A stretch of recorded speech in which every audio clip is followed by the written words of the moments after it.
She said it was just her work husband. So I sent the truth to his real wife. Hi everyone, thanks for stopping by the channel. If my videos keep showing up in your feed, that's probably a sign. Hit subscribe, leave a comment, and help this community grow. Post daily. Now, here's the story I never thought I'd tell. I'm 38 years old. I own my home, I run a small electrical business. And up until a few months ago, I thought I was a pretty good judge of character. For the last 3 years, I was in a relationship with someone I believed was the one. Her name was Dana. 32, clever, confident, quick with a joke. She had this fire in her, you know? The kind of spark that makes you think, I could build a life with this woman. And so I did. Or tried to, anyway. About 1.5 years ago, Dana moved into my house. We fell into a comfortable rhythm. Working hard, weekend getaways, slow dinners on the patio. Life was steady, simple. But about 6 months ago that changed. It started with a name, Elliot. First it was harmless. Just another co-worker in her marketing firm. Elliot nailed the pitch today. Elliot brought donuts. Elliot and I really carried the quarterly review. I barely registered it. I mean, who doesn't have work friends? But then, slowly the tone shifted. The frequency of his name increased. And the context started to bother me. Her phone, once left casually on the table, was now always in her hand, face down or angled away. I started seeing his name pop up late in the evening, 9:45, 10:15, and each time a small sly smile crossed her lips. Then came the late nights. Once in a blue moon turned into twice a week. Always some emergency project. Always with Elliot. She'd come home with a faint whiff of wine, not the bitter burnt coffee smell of overtime. She'd be glowing, energized. Elliot and I put out so many fires today, she'd say. I was patient at first. But the final nudge came one Friday. Her birthday was coming up, and months earlier, I'd scored tickets to her favorite artist. Floor seats. Surprise. At 5:02 p.m. she called me. Babe, I'm so sorry. We've got a crisis with the Henderson account. Elliot and I have to rework the whole proposal overnight. I'll make it up to you. The background wasn't office chatter. It was traffic noise. Pointed that out. Her voice snapped. I'm in a rideshare, Mark. Heading back to the office. Why don't you trust me? I said nothing. I ate the cost of those tickets. She came home after midnight. All apologies, no remorse. The next day at a friend's barbecue, I saw something I couldn't ignore. She got a text and burst into laughter. Genuine, belly-deep laughter. My buddy's wife asked what was so funny. Oh, it's just an inside joke, Dana said, brushing it off with a smirk. You wouldn't get it. Work thing. But the way she said it, like they lived in a little secret world I didn't belong to, that broke something in me. That night I confronted her.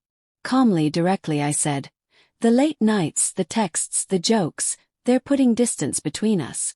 I feel like you're more connected to him than to me. She looked at me like I was some lost kid in a supermarket. Mark, you're being paranoid. Elliot is just my work husband. That's a thing women say about a close male colleague. It's not real. I repeated the words. Work husband. I hated how they tasted. I'm your real partner, Dana. You don't need another one.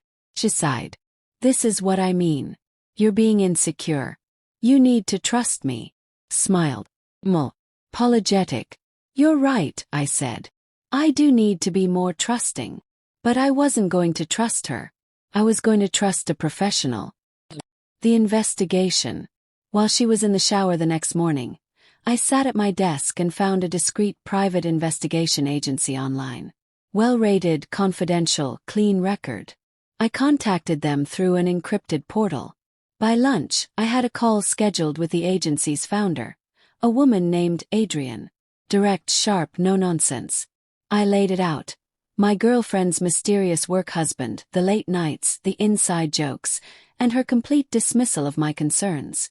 I don't want drama, I told Adrienne. I want facts. Just the truth. No more guessing. And if we find nothing, she asked, then I apologize and I live with the fact I was wrong. But if we find something, I need it airtight. Unspinnable. We discussed rates. I paid a sizable retainer from my business account. Then I gave her everything. Dana's routine, Elliot's name, their schedules, license plates, her car, the office address. I even noted they stayed late on Tuesdays and Thursdays.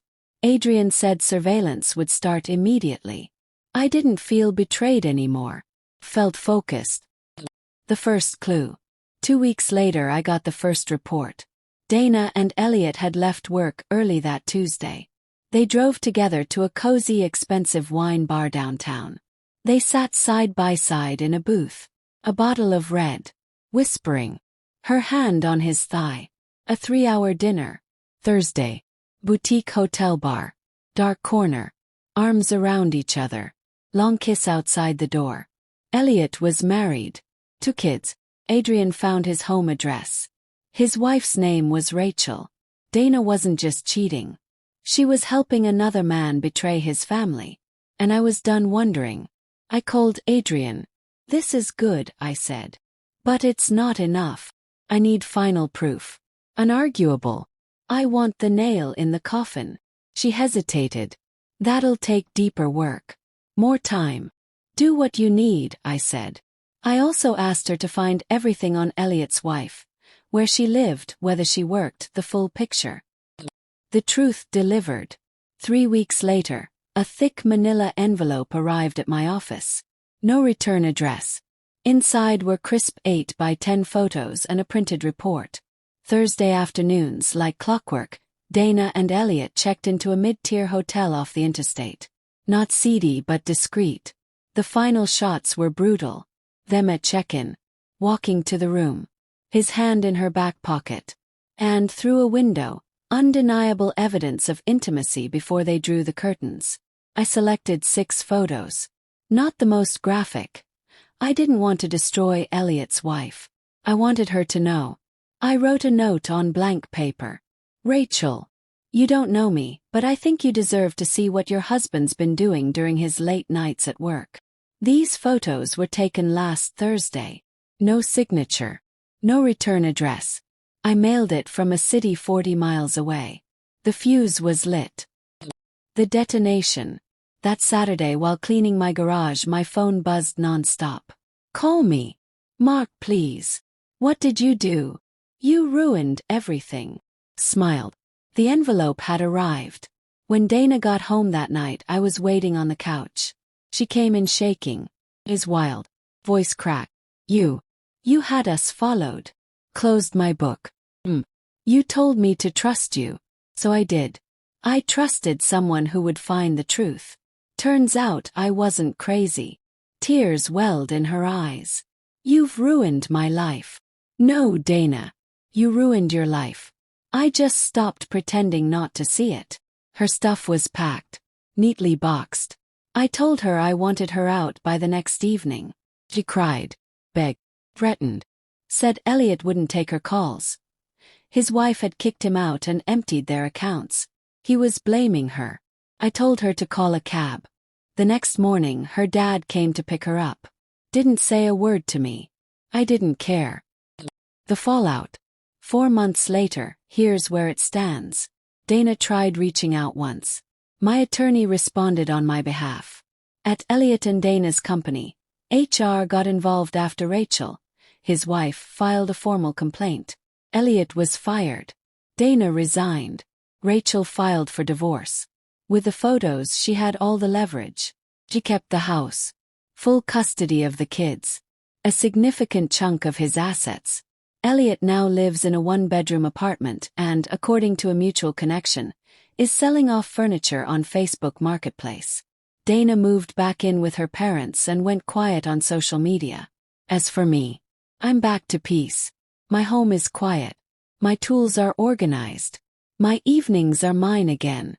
And the next time someone laughs off the phrase, work husband, I'll remember what it really cost them. Let me know in the comments if you've ever been in a similar situation. And if this story hit home, hit subscribe. I got more where this came from.